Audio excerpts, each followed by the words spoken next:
Hi, I got a new deck today. It is called the Oracle of Many Paths, and I don't know, there was just something about it where it really caught my eye and I felt the need to do a reading. It's called the Oracle of Many Paths, but the thing that really encouraged me to turn on the camera was because in this reading I only see one path. And it starts out with this card right here. It's number 65. And number 65 I personally interpret as a singular path leading to your highest form of self. Fun thing about this oracle is that free will exists, so it is up to interpretation. But I see one path.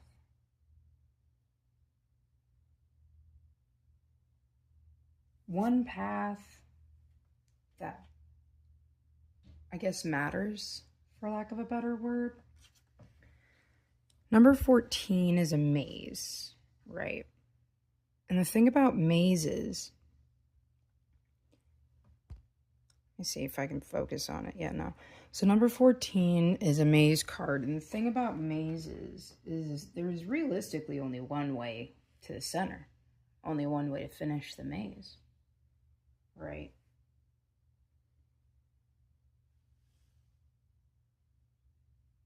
And I'm seeing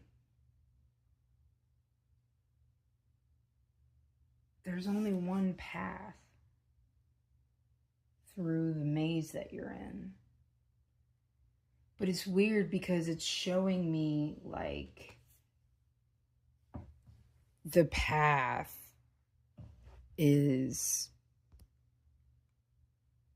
choosing you. You don't actually have to do anything right now. The path is aligning itself with your current choices. And this one is, it's the number 39, but it's reversed. This is it right side up. You see this person right here looking upwards, ignoring the light beneath them, right? They're just too busy looking upwards. But it came to me like this, and for some reason I saw it. I saw it as if it was light flooding your path all on its own. The path of least resistance. And what I'm seeing is it's taking you in a direction that you're not expecting. But it's taking you the direction that you're not expecting simply because it wants you to see it. Look at this one. This one's number 5. Look at the beauty of it. There's only one lane, and the lane leads directly to the front door. But it's so pretty. If you were to look down the entire time you walked, you would miss the beauty.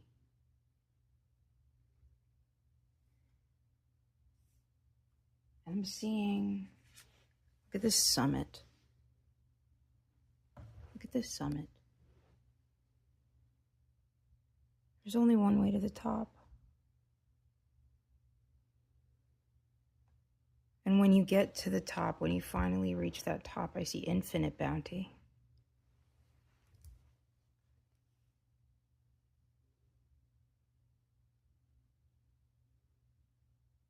But I'm kind of seeing that you don't have to walk to the top. Now you can. You can totally walk to the top. Right, little guy? But that's not what Spirit's gonna make you do. Seeing a windfall. Look at this one. 54. I'm seeing a windfall. It's gathering, and it's picking you up, and it's taking you. And it's taking you exactly where you need to be. Look at this one. It's picking you up, and it's dropping you down that... Woo! I did not mean it. Oh, look at how it came up, though. It came upside down. It's picking you up, and it's dropping you down. The little rainbow ladder. Chutes and ladders to the right spot. No matter what, the path continues to go. No matter how it is you wind up, no matter where on the map you wind up, you're always going to wind up in the spot that you're supposed to be.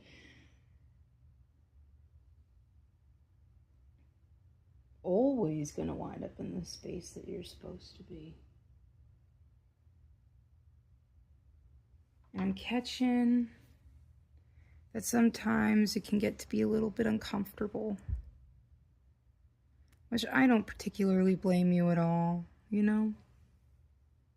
And I say sometimes it can be particularly uncomfortable because this card shows a haven nestled where you wouldn't expect much life to be, but you see the water. They're nestled inside of the mountain to stay warm. So it's a harsh environment, but they found a way to keep going. They found a way to keep going. I love this card. I love this card. So many different channels that you can come out of and go into. And you fall straight down into the cosmos. Person head first. Arms out. Completely discombobulated.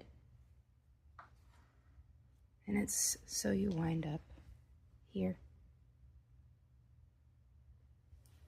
This is number 3. 3 is my favorite number. But this is number 3. And I think these cards of many paths are telling you that regardless of the choice that you make, regardless of the choice that you make, you're always gonna wind up on the path that leads you to your highest self. Isn't that hopeful? I like this reading. I hope you did too, Echo. Hi, Echo. So, I kind of felt called to add a Rumi card to this reading. Really just felt like it was necessary, especially with like the reading really making me feel like it's definitely telling you guys to embrace self-love and follow your most aligned path to your truest self, because as long as you make decisions that align with your truest self, you are always going to wind up where you want to be, is kind of like what it was saying. So I love Rumi, and Rumi is one of my favorite oracles to go through. And I think that I was right, because the card that I picked is a Star of Venus, which is a card of love, not necessarily just love coming from others, but abundant self-love coming from your source and yourself, which, I mean, your source is just yourself, but that's another video. And so she says, I am the pure light, my son. I am not a handful of worthless dust. I am not just an empty shell. I am a regal pearl formed in this world. Close your eyes to see and become aware of me. Perceive me with eyes that see the unseen. Come into the mystery to find me. I am a carefree visitor here for you. And I think that's the world for you, babe. You know what I mean? I think the world is a carefree visitor. And I think you should do the same thing. Show up some places as a carefree visitor. And as long as you are authentic to yourself, you will not be shunned. They will not close the gates. The paths will collide. The idea of that makes me really happy. I think it's time to take a nap with my cats. Bye, Echo.